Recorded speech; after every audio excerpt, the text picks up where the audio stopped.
What's going on, you guys? Welcome back to the Monster Bass channel. I'm Jeff with the Aggressively Average Anglers, and today I'm out on the lake and we're doing a little bank fishing. So summer's heating up, bite is going to be fire here for a bit, so I'm excited for that. Today may or may not be that day, but one thing that we can do to put odds in our favor is try downsizing your paddle tails. They're chasing bait fish up shallow right now. That's where they can corner them. I can see a whole ton of fish right along the shoreline all the way down from the beach down that way. They are there, they are eating these fish. So we're gonna match the hatch. We're gonna throw some bait fish that somewhat match that profile and color. So you guys can choose your paddle tail of choice. Today I'll be fishing mostly my buddy Ethan Duvetter's Mule Fishing Plastics, which would include his full-size donkey tail. This is a 2.8-inch paddle tail. Or in the ultralight scenarios, we're throwing the 1.6-inch Donkey Tail Junior. So you go out, you grab your Strike Kings, maybe you make your own, maybe you buy whatever brand you like, big bite baits, doesn't matter. So today on this video, I want to share with you guys 4 ways that I love to rig these downsized paddle tails, and then you guys can go use these techniques right now and go catch a heck ton of fish. So let's go through what I'm throwing real quick today. I've got 4 different rigs with me, as you can see right there, and my pack, which is completely unnecessary because I'm only throwing these 4 rigs. But I have my stuff anyways. You guys know how it goes. So I'm gonna walk you guys through the rigs real quick. Then we're gonna fish each of them for a little bit, show you the kind of techniques that I like to use with them that help me catch fish, and hopefully they help you catch them too. Let's get it done. All right, so first up, the standard. Basically, you take your small paddle tail, like this donkey tail I have right here, you slap it on a jig head. In this case, I have a tungsten Ned rig head. Now you can use tungsten or lead, doesn't matter. It depends on, the sensitivity that you're looking for, sink rate, all that stuff. We're fishing shallow today, so it's next to negligible as far as how important that is.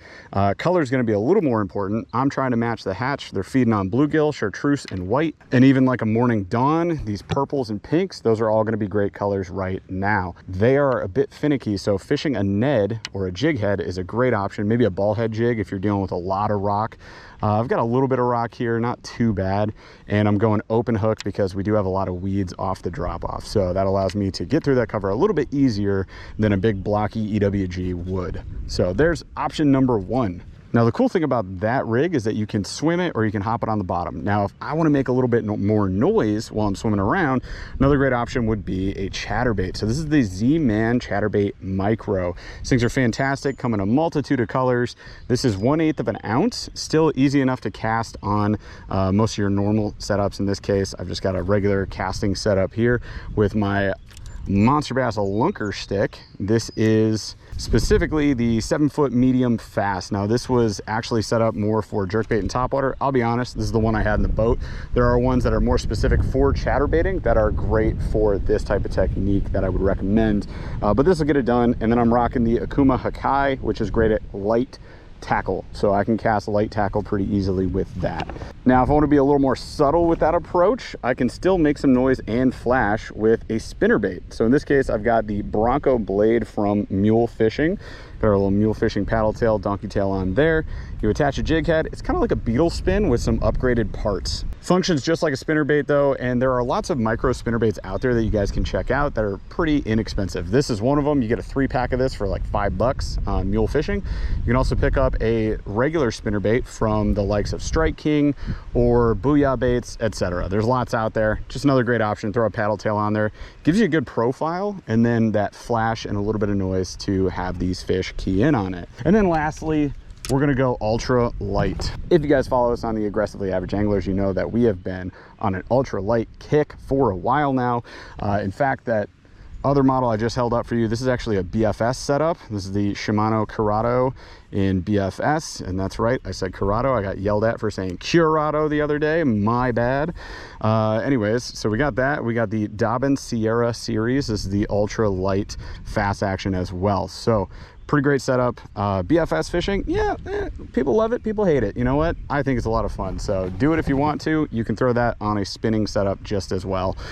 This is the ultralight setup we're going with today though. We have a 1/32 ounce jig head, any color you want. Again, I'm just matching the hatch here. So we got the white and chartreuse and this is the Donkey Tail Junior attached to that. So this setup is kind of my fail-safe for the day. I know it'll work. It's the slower technique, so it's kind of the last I'm going to be reaching for. I'm going to start out moving. I'm going to go with the chatterbait and the spinnerbait, and then we'll come back and switch out to these jig heads. So let's go ahead and get them on the water. I don't know about you guys, but I love throwing moving baits, so I generally start there. Allows you to cover a lot of water and effectively see if the fish are keying in on what you want to be throwing. So I'm up on the bank right now. This does put me at an elevation, which is not great. The other option is I can actually go put myself in the water, but first let's see if we can catch something. So BFS, or bait finesse system, is a casting ultralight option. These are a lot of fun. Oh, just got swiped by a decent bass there. I'm gonna go ahead and get down to water level. Just make this a little bit easier for me as far as landing fish and not having them exactly see my face. All right, so now we are level with them. So we got to swipe first cast. There's a catch. There we go. That was the one I was looking for. Literally 2 casts in here, guys. Oh, and she's putting up a fight. That is, oh my gosh, that's a smallmouth. I was wondering what she was doing here. I thought I saw this a minute ago. She's making runs left and right, dude. All right, we're gonna lose her on the weeds here. I gotta do something here. There we go. Okay, I can honestly say I have never caught a smallmouth on this lake. I live here. I did not know that we had these. Are you freaking joking my butt right now?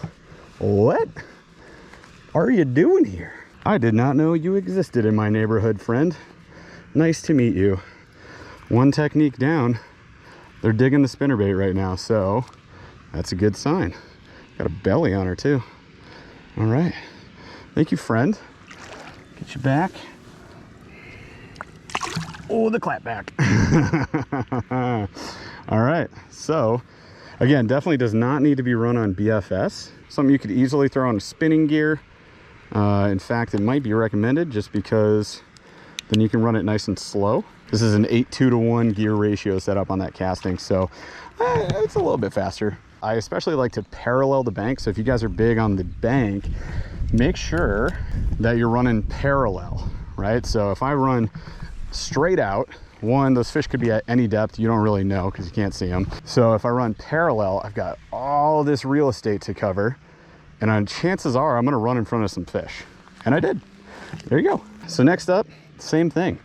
Literally cast and retrieve parallel to the bank, chatterbait. Now, this chatterbait is downsized, which is gonna do me some favors, as well as why I'm using all of these downsized paddle tails, in that it is not gonna be intimidating to any of these fish to go ahead and eat this thing. The only intimidating part about a chatterbait is it just makes more noise.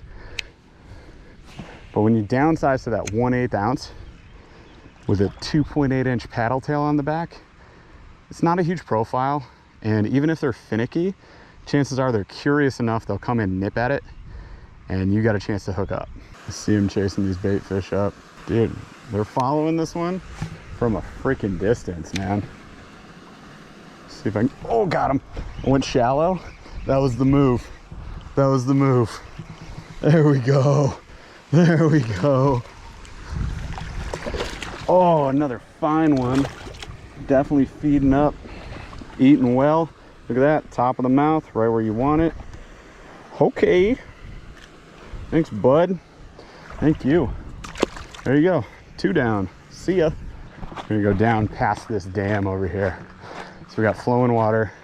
I got Ned's. That's a match made in heaven. We give full size here, different color. Very much matching the hatch to a bluegill.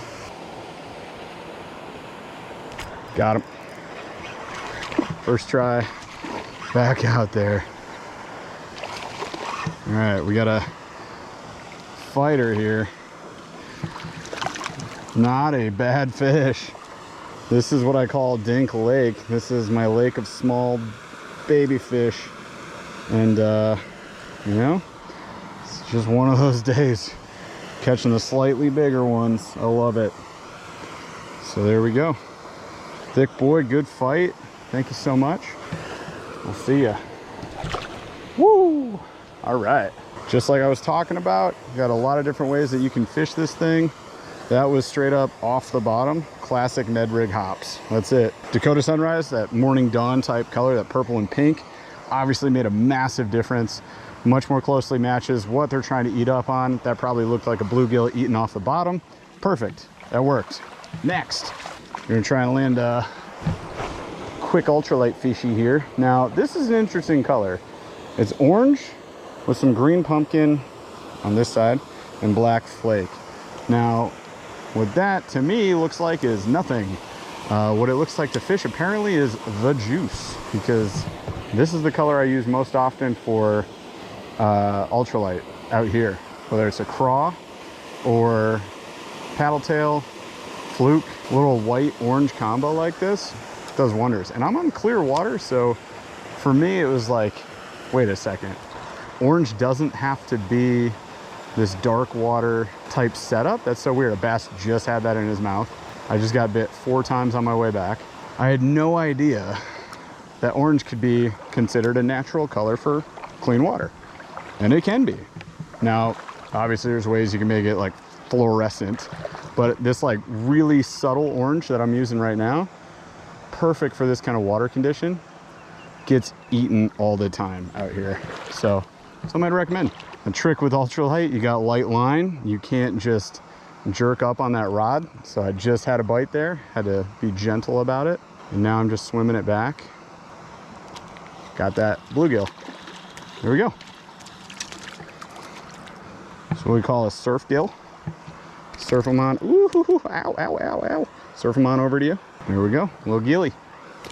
Not exactly what we're after. This is monster bass, not monster gill. So let's see if we can grab a bass before I head out here. One for the road, as we like to call it. That's another bluegill, had the tail. One thing I didn't mention is that this is that, whoa, ultra durable type plastic. Stretchy, durable material. That guy was down.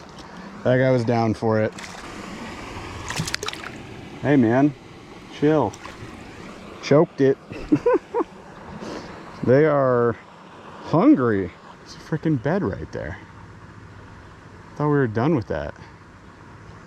Should have been done with that. Got him. I'll get him right back. Oh goodness. Oh my goodness.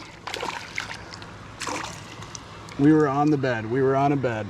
I did not even know it. That's a late bed right there. That's late. I must be out of my mind. Right back to it. Got him. There we go. That's a fish worth ending on. That's a fish worth ending on. Oh my gosh. Come on, buddy. Sitting it out? Now you're sitting it out? Nope, you freaking joker. That is the fish worth ending it on. There we go. Much nicer fish on the ultralight of all things. Might be the biggest fish we caught today, actually. On the littlest jig of the day. Let's go. Cheers to that, brother. See ya. Ugh. All right, there we go. That does it for today. Beautiful day on the water. We were only out here for about an hour. Just wanted to try these 4 different techniques out for you guys. Hopefully that was helpful. If you have access to these, awesome, go use them. If you don't, these are all very inexpensive. You can pick up small paddle tails from tons of different companies out there for next to nothing. Usually get a pack of these things between $4 and $6. So get out there, grab some small paddle tails. Jig heads are super cheap. Throw them on a jig head. If you want to upgrade, you can go to that spinnerbait or micro chatterbait. All great options. And definitely, if you haven't done ultralight fishing, I highly recommend it. Something I put off for a long time, thinking it would be boring. It is an absolute blast, and I love doing it. Bring my ultralight almost every time I hit the water. I'd recommend you guys do too. So I'm gonna get out of here. Thanks for watching. Make sure you guys are subscribed to Monster Bass, and if you would so kindly go check out Aggressively Average Anglers as well. We'd love to see you over there, and we'll see you guys in the next video. Bye.